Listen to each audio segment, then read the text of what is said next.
An investigation has been launched by the Western Regional Health Authority into the circumstances which has left a man partially disabled and in pain for over 2 years. Jamaica Maitland explains.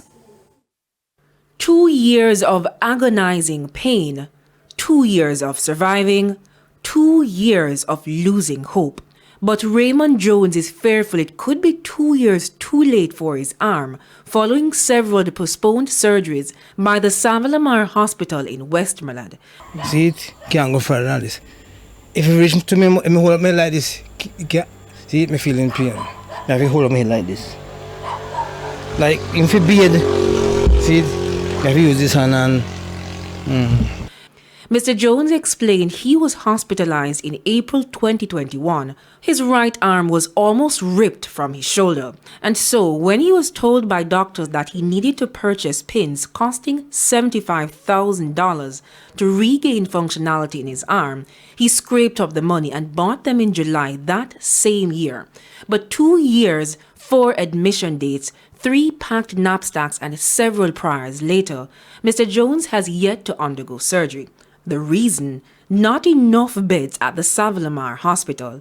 He recounted one of his experiences. So you come be Thursday, so he must come in Friday, don't eat anything. Come about 20 minutes after.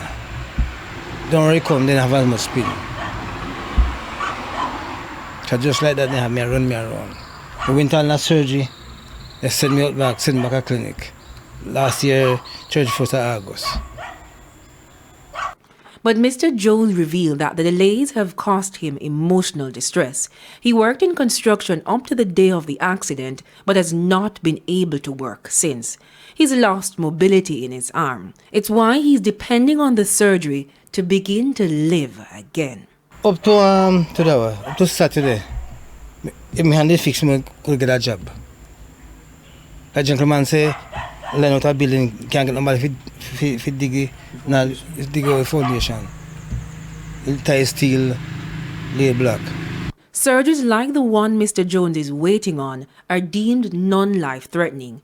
Most of them were put off during the pandemic. However, as the COVID-19 cases declined, more health facilities resumed elective surgeries.